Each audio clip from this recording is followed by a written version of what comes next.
So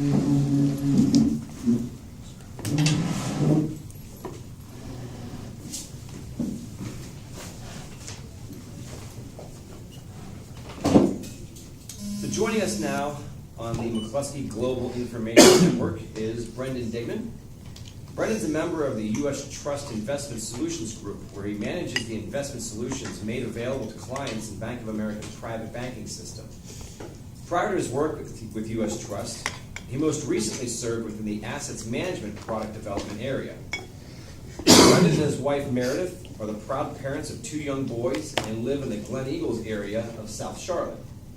Outside of his work at the bank, Brendan volunteers as part of Villanova University's Alumni Association's Charlotte chapter.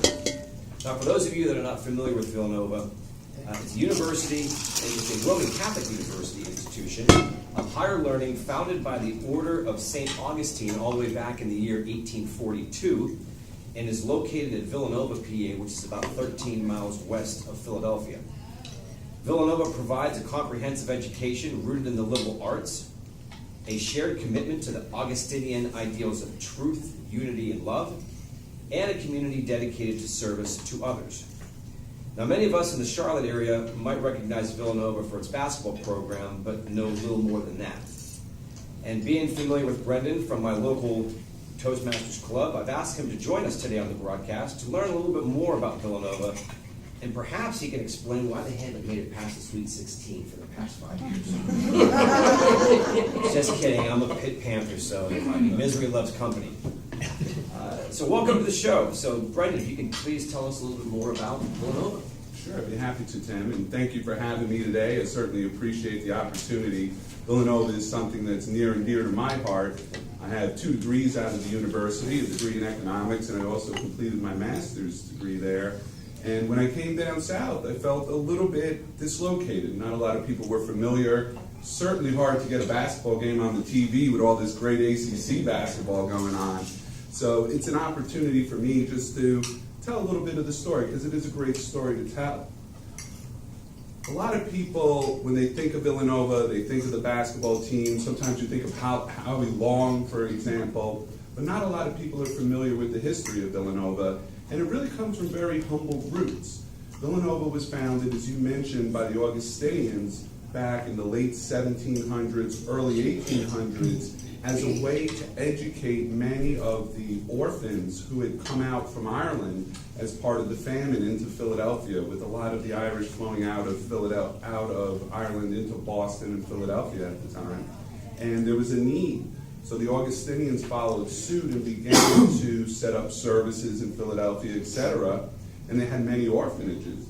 But when the boys got old enough, they had nowhere to help those boys continue to mature in the way that they had been taught at the orphanage in that Augustinian tradition. So the friars, with a little bit of help, the story goes that there was a lady, she was widowed, she had a big estate, it was called the Bel Air Estate, and she attended church every day on the main line, and on Sunday she would take her cart in about 12 miles to the church in Philadelphia and attend Mass. Well, when the priest heard that the husband had passed away and she wasn't sure what to do with the land and she was overwhelmed by it, they did take the opportunity to mention to her that they would have a great idea of what they could do with that land. And eventually she did give that 80 acres of land over to the Augustinians, and that's when Villanova was founded back in, say, 1810, 1815. Unfortunately, it took a while to get off the ground because the Civil War came around, that shut it down. There was a shortage of priests, so they couldn't get the priests from Philadelphia. So it really wasn't until after the Civil War where Villanova's many of the buildings there served as hospitals for Union soldiers. It was only really after that that Villanova got going. But now it's been in continuous operation for over 150, 160 years. And it's really part of a great tradition in Philadelphia. If you think about Philadelphia, many people think of Boston and all the great colleges in the Boston area. Philadelphia has many great colleges as well. If you think about Of course, University of Pennsylvania, which was founded by Benjamin Franklin. You also have Temple University, LaSalle, Drexel, Bryn Mawr, Haverford, Cabrini. Yep. I mean, really just a lot of great universities in that area, so it's not all cheesesteaks and soft pretzels up that way. There's a lot of them, though. There's quite a bit up there. So we're very proud of it, and we're very proud of where we are right now and where we've come from. One of the interesting things is the current president, Father Peter Donahue. He himself is the son of an Irish immigrant. He went to Villanova, and now he's really focused back in on bringing that mission and driving it through the university. So the university has certainly grown a lot. We're up to about 6,500 undergrads, about 10,000 all in. Yeah. It's a very broad curriculum there. We have 6 different schools, 6 different colleges within the university.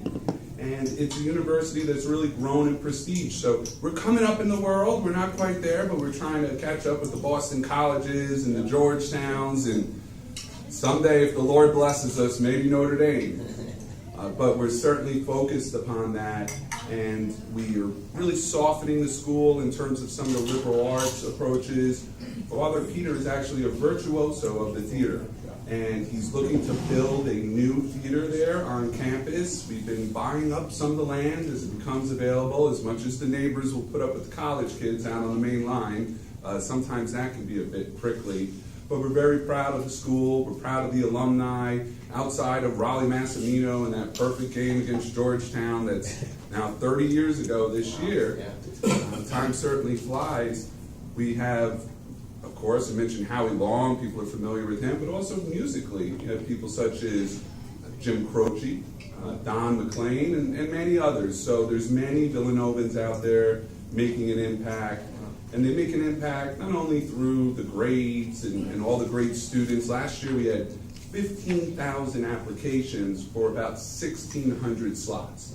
So certainly a very competitive school, but also a very kind school and a school that gives back. Last year, Villanova students gave over 220,000 volunteer hours back into the community, including the alumni.